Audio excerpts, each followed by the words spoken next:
jirtu kabajamtoota hordoftoota fi baga jiraattan hunda raaraadha. Har'aas deebi'ee dhufeetiin jira. Maaliin isinii qabadee dhufe? Dandeettii zeeroodhaan karaalee milkaa'inaa 10. Namni tokko dandeettii zeeroodhaan milkaa'uun ni danda'ama jireenya isaa keessatti akka ajaa'ibaatti. So dandeettii zeeroodhaan karaalee milkaa'inaa 10 irraa hin dubbadha. Tokkoffaan namni tokko akkamiin dandeettii zeeroodhaan milkaa'uu danda'a? Dandeettii zeeroo irraa kan jennu tokkoffaan yeroo isaa eeggachuu. Isinii galee yeroo isaa eeggachuu yeroo jennu maal jechuudha? Fakkeenyaaf yeroo isaa kabajuun namoota irraa kabaja argachuu ni dandeessa. Yeroo hojii isaa jechuudha. Yeroo hojii san kabajuun namoota hojjettuuf san irraa kabaja horachuu ni dandeessa. So kabaja horachuudhaaf karaan duraa karaan jalqabaa kennuudhaan kan jalqabu ta'a jechuudha. So kanaafuu kabaja dura kennuu qabda. Yeroo ati kennite kabaja horachuu danda'uu qabda.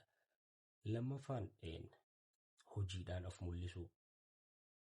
Hojiidhaan of mul'isuu jireenya kee keessatti dandeettii duwwaan qaba. Waan takka hin qabu. Maarreen qabatee taa'urra hojiin of mul'isuu danda'uu qabda. Hojiin of mul'isuu yeroo jennu maal jechuudha? Fakkeenyaaf bakka hojjettutti gaafa hojiin si faarsaniitu dhufa. Akkana gootee akkas gootee jedhanii si faarsan. Gaafa si faarsan saniis mul'adda itti taa'u osoo hin ta'in ati hojiin of mul'isuu kee itti fufuu danda'uu qabda. Gaafa ammoo si arrabsan yookaan gasi dhawaniitu dhufa. Gaafa sanis atiif mul'isuu kee dhaabuu qabdu itti fufuu qabda jechuudha. Kanaaf yeruma takkallee hojjettee hojiin of mul'isuu irraa if duuba deebi'uu qabdu. Isaatu karaa sirriirra si kaaya waan ta'eef. Sadaffaan wantoota hojjettu hunda keessatti hanga dandeessu kennuu jechuudha. If hin qusatin jechuudha. Sigaltee waan namoonni biraa hojjetaniis ta'e waan isaan dhiisaniif hin rakkatin. Ati garuu hanga dandeessu kan irratti xiyyeeffachuu qabdu gumaacha kiyya guyyaa guyyaa maali kan jiru irratti xiyyeeffachuu danda'u qabda jechuudha. Gaafa ifiif waan dandeessu haatee gumaachite namoota biraallee dandeettii isaanii kaanii akka gumaachan kakaasuu dandeessaa jechuudha. Kanaaf namoota biraarra xiyyeeffachuu osoo hin ta'in guyyaa guyyaan ani maaliin gumaacha kan jiru ifirratti xiyyeeffachuudha. Afuraffaan haala gaariin daddabraa ta'uu. Haala gaariin daddabraa ta'uu jechuun fakkeenyaaf nama dhukkuba daddabarsuu jira. Hahistii daddabarsuu jira. Ati yeruma hunda haala gaarii nama daddabarsu ta'uu jechuudha. Sigaltee yeroo hunda jireenya kee keessatti nama haala gaarii daddabarsu ta'uu. Fakkeenyaaf vaayitaamin C ta'uu filadhu ati. Vaayitaamin C ta'uu filachuu qabda jechuudha. Maalee namoota jajjabeessuu, namoota si marsanii jiran jajjabeessuu, ol kaasuu, humnatti godhuu sigaltee. Kanaaf vaayitaamin C akkuma yeroo fudhatte waan bareedaa si kennu. So namoota naannoo kee jiraniif waan bareedduu kennuufii danda'u. Ilaalcha isaanii sirreessuu, jajjabeessitee ol kaasuu danda'u jechuudha. Shanaffaa bira dheena. Shanaffaan ilaalcha galateeffannaa qabaachuudha jedha. Namni tokko humnatti qaba. Humna guyyarraa jechuun fakkeenyaaf galatoonfachuu fi gaarii ta'ee dabarsuu akkasuma histii yaadee yookaan hamtuu yaadee negatiivii yaadee jechuun rakkachuu mataa isaa cinquu jechuudha. Kana keessaa kan filattu siif beeku obboleessa. Sanaaf ati tanama biraa osoo hin ta'in histii muddeedhaa dhageesse. Ati ifiif maal ta'uu qabda jechuudha. Ilaalcha galatoonfachuudhaa fi akkasuma ilaalcha waan gaarii nama dabarsuu danda'u qabda jechuudha.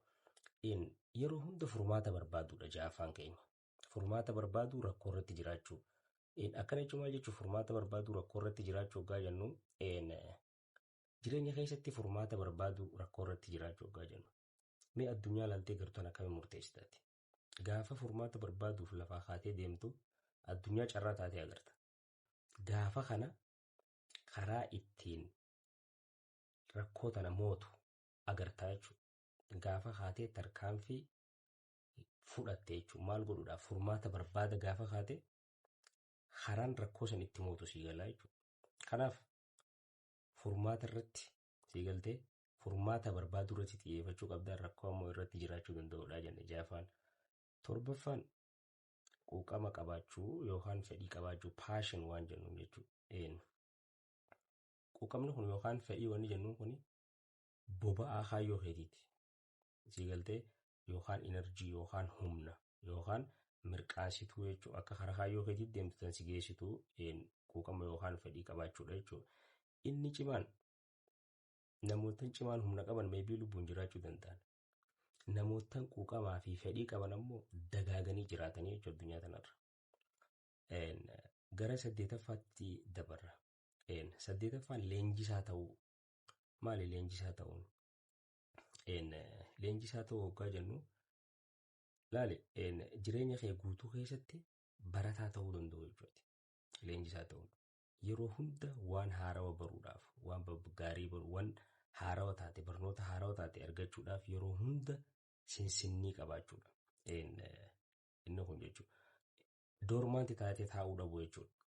9ffaan hanga sirraa barbaadamu oola jechuudha. Hanga sirraa barbaadamu oola jechuu beeki carraaqqiin jiddugaleessi bu'aa jiddugaleessa fida. Bu'aa dabalataa barbaannaan carraaqqii dabalataa si barbaachisa. Carraaqqiin dabalataa guyyaa guyyaan gootu immoo yeroo keessa waan guddoo taateeti mul'atti jechuudha. Har'a tuffattee si mul'achuu baattus yeroo booda waan guddoo taatee mul'atti. Inni kun 9ffaadha. 10ffaan gajja'uu danda'u, if gaqqabuu.